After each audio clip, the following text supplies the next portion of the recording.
So, you're a space cop. No, I'm just being trained. All right, new lesson. Take the ring and fly. Just fly. I'm sorry. Fly, please.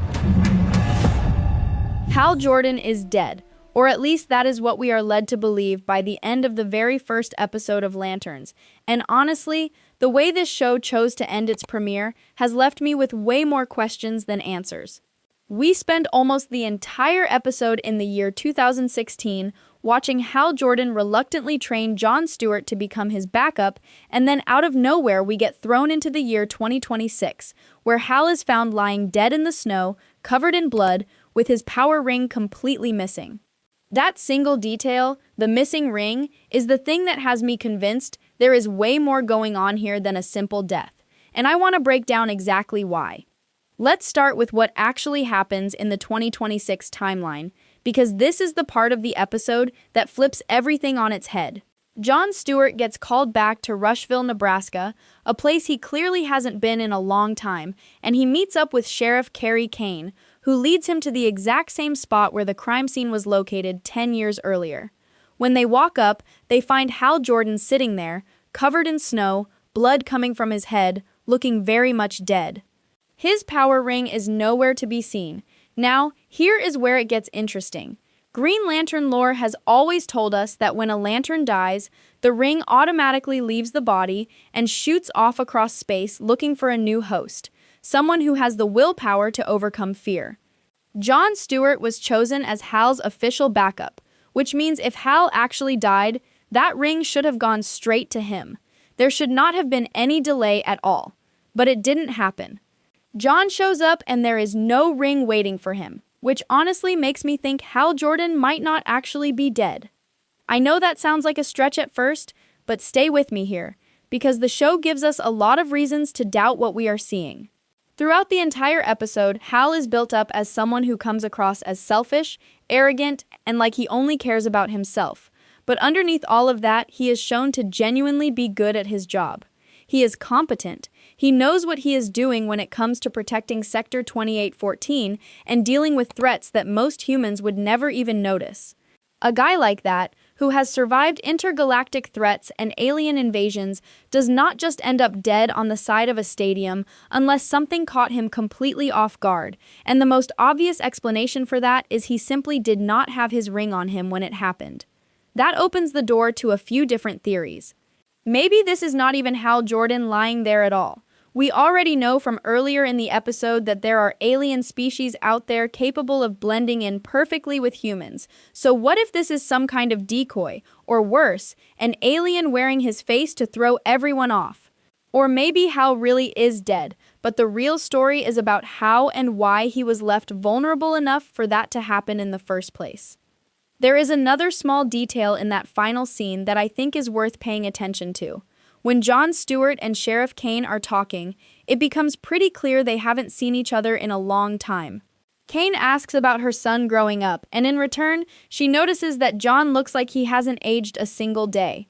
That tells us that whatever happened back in 2016 clearly didn't drag on for years. It wrapped up relatively quickly. But it also tells us that Kane's opinion on the Lanterns clearly shifted a lot over that 10-year gap. If Hal really is gone for good, this moment becomes the exact turning point where Jon Stewart has to step into the role he has technically been training for since he was just a kid back in 1996, learning from his father how to push down fear and stay in control no matter what is happening around him. Now let's rewind and talk about the 2016 timeline, because this is where most of the episode's runtime actually goes, and it does a lot of heavy lifting in terms of setting up the world. Jon Stewart is undergoing training under Hal Jordan, but Hal is not exactly thrilled about the idea of having a partner. There is a clear reluctance from him the entire time, and it makes sense once you think about it. Hal has been the only Green Lantern on Earth for a long time, he was the very first one, and there is a part of him that does not want to share that title or feel like he is being replaced. That tension between the two of them is one of the more interesting dynamics in the episode, because you can tell there is respect there, but also a lot of friction bubbling under the surface.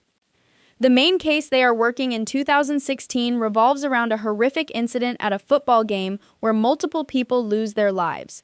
While the investigation is happening, Hal starts to suspect that this was not just some random tragedy. He thinks aliens might be involved. Being the sworn protector of Sector 2814, which is described as a kind of galactic backwater that most other protectors don't even bother watching closely, Hal knows better than anyone that alien threats are a very real possibility here, and Earth is basically left exposed because nobody higher up is paying attention.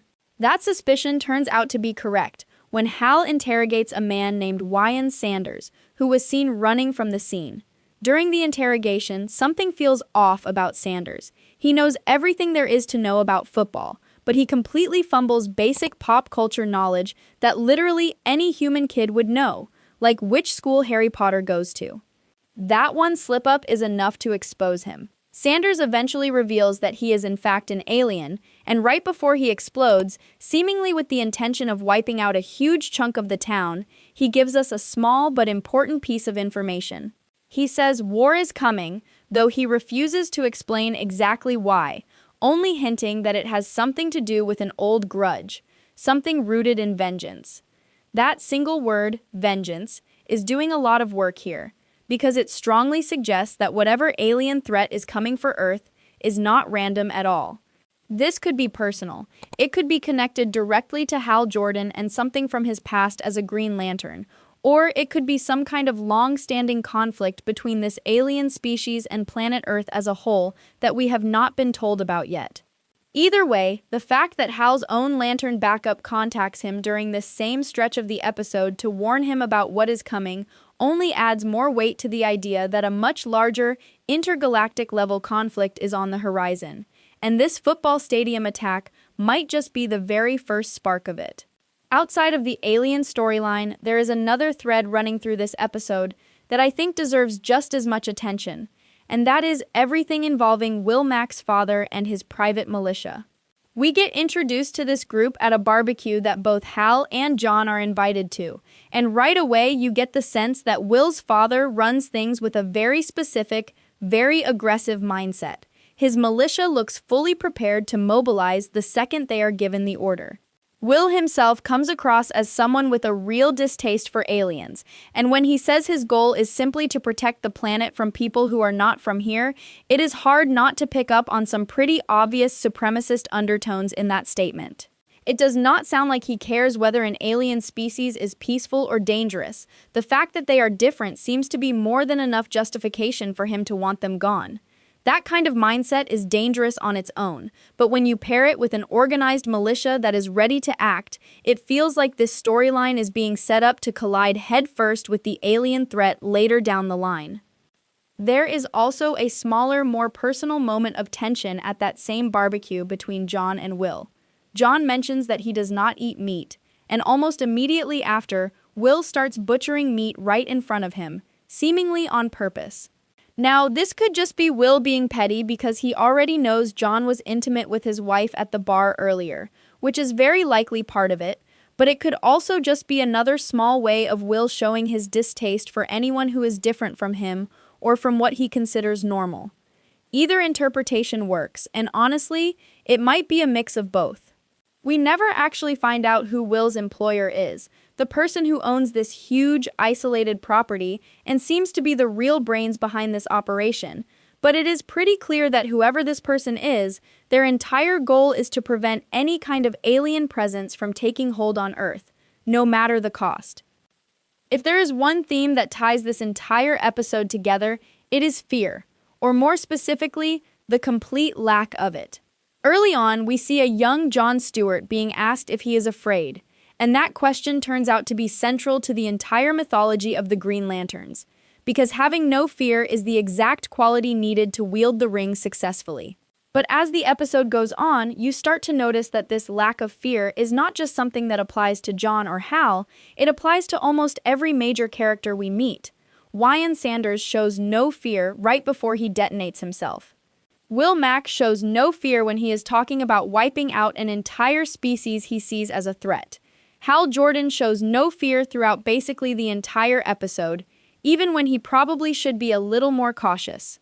This tells me that whatever is coming in this story, it is not going to be a conflict where one side backs down easily, because everyone involved seems completely willing to go all the way, and that honestly makes me even more excited and a little nervous about where the rest of this season is headed.